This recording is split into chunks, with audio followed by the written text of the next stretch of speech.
This evening we're joined by some guests, which is fun. We're joined by members of the Mahatma Gandhi Canadian Foundation for World Peace. Gandhi's birthday was on Sunday. And so this is part of a larger series of celebrations and events bringing awareness to his work and to what that work means in the world today, as I understand it. So I wanted today originally to talk about what it means to take up work, some project, some goal. And as I'm thinking about that, I'm also thinking about my own relationship to this man who had a great impact on me when I was a child and continues to. And many of you know, because I've talked about it so many times, when I was in 5th grade, when I was 10 or 11 years old, my parents dragged me to the movie Gandhi. And I went in kind of rolling my eyes, and I left with a completely different vision of the world. So I was thinking today, what was it that impressed me so much? You know, what was it about that story or that person for a 10 or 11-year-old kid that felt so powerful? And part of what comes to me is a recognition that probably at that moment in my life, I had never seen a vivid example of spiritual power. And so he, I think, in a way became, for me, the face of that kind of power.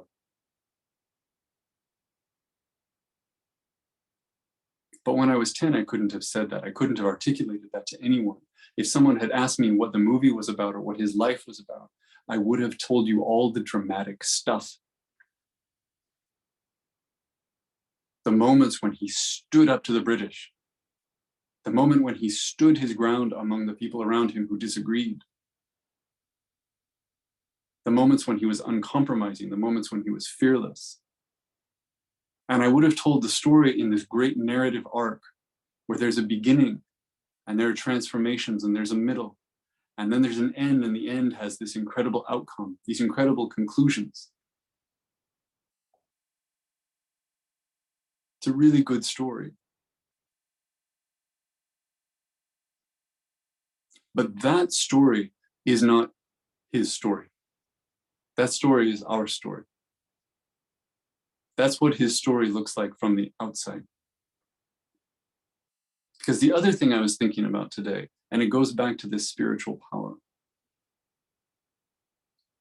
all those things that he did that I would include in that story are the things that make him a great leader. But he was also a spiritual model. And what made him a spiritual model, it wasn't really those things. Those things were strategic. He knew what he was doing.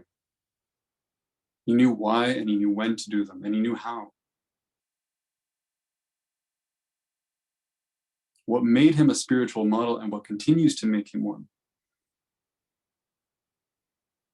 is that he understood that everything matters. Not just those moments in the dramatic arc of his life, not just what everyone is seeing, but everything. And so he spent time, more time than people wanted him to, sitting alone. He spent time spinning. He spent time in silence. He spent time in stillness. He spent time with people who, from the perspective of that story, from the perspective of that narrative, didn't matter, but they mattered to him.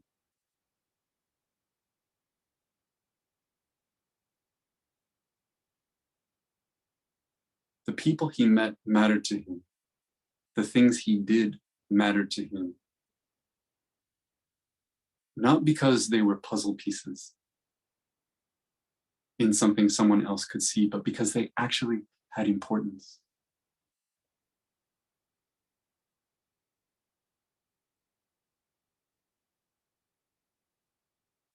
We look at his life and we look at his work and we see it as a storyline.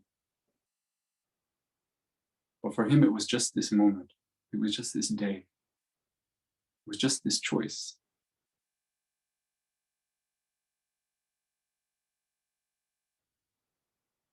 It just so happens that tomorrow is Bodhidharma Day. It's the day in this tradition when we recognize Bodhidharma, and I've spoken about him a lot as well. And it's the same. There's this really great story we tell about him. He crosses the ocean, and then he marches into China, and somehow he goes right up to the emperor, and he defies the emperor. And then he goes and he sits down in this cave. And he doesn't move for 9 years. I think it's 9. And then there's this whole thing with his student cutting off his arm. It's like 3 really good paragraphs. Those are the things that make him a legend. But if we take up the idea that he was real, then we recognize that story is not his story. From his perspective, he didn't cross an ocean. He sat on a boat. He sat there and he looked at the waves and he smelled that air. And then later he had a conversation.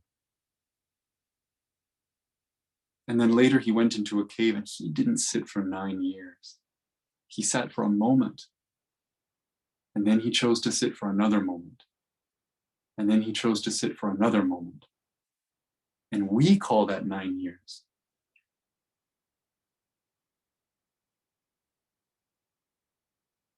For him, it was this attentive practice of choosing that this action matters. It mattered so much just now, I might do it again.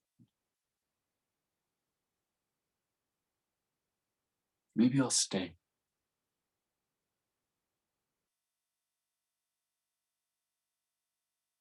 When we take up something that we want to do,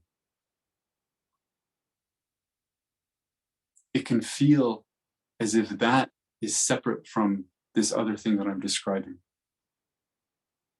And here I am, I'm painting them as if they're 2 different things. It's not really true. And part of our task is to reconcile them.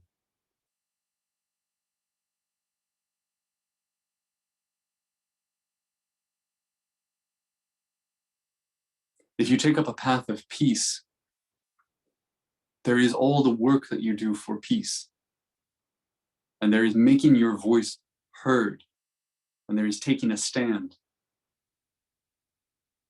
And with that come goals and benchmarks and accomplishments and setbacks.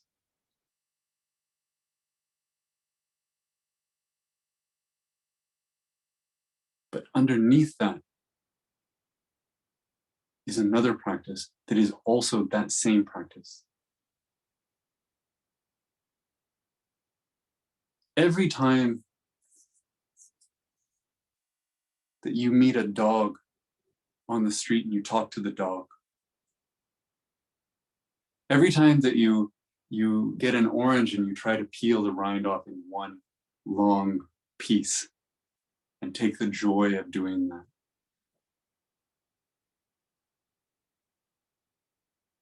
every time you smell a bakery and you pause,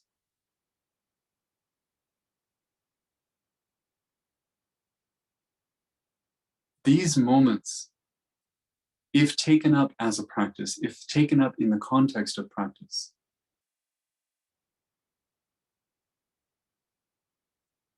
are profound.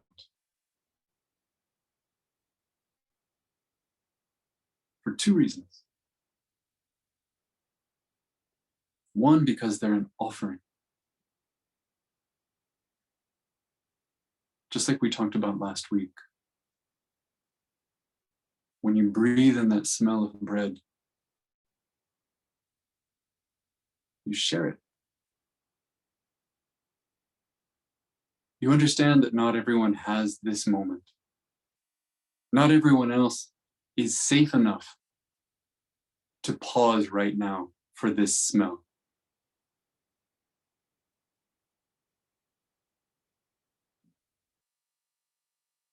So you do it. You do it for them, and you do it with them, and you do it as them.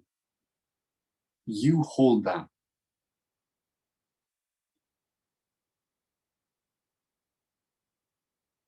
But it isn't just you giving. It's also in that moment with that orange and with that dog.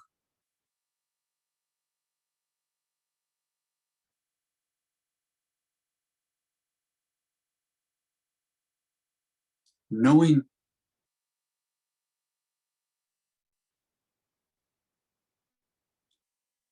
that there is suffering, that there is danger, that there is fear. Recognizing that if you were in unsafe, if you didn't know where your food was coming from, if you didn't know what tomorrow would look like, and someone gave you that orange, someone walked in with that dog, that friendly dog, that person would appreciate those things as if they were oxygen.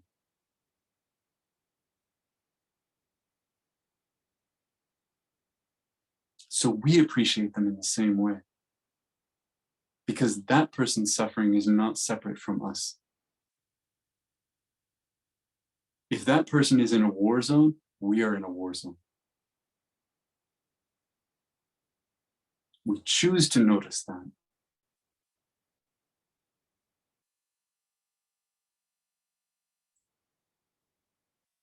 Not to become consumed by it.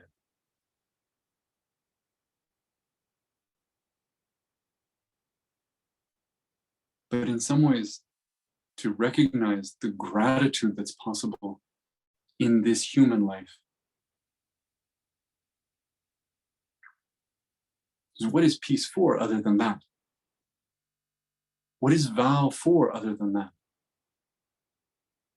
It's not so that we become something. It's not so that we accomplish something. It's not so that we reach a benchmark or a goal. Walking a path is not to get to somewhere. Walking a path is about knowing where we are.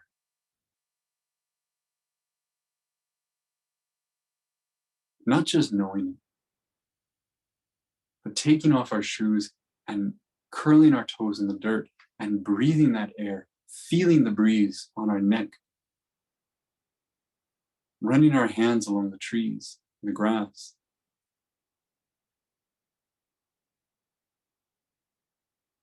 "10 years from now, 20 years from now, 100 years from now, someone may tell a story about you and what you did, and it will be very tidy, I promise. There will be character development. There will be obstacles. You will overcome those obstacles. You will reach goals, and when you do, it will seem when you get to that page in the story as if it was inevitable that you would do that. As if you were always only headed in that one direction. But if you're paying attention, you will never know that story. For good or bad. You will never know the movie of your life. You'll just know this frame. This delicious frame. And then the next. That's where I'll stop.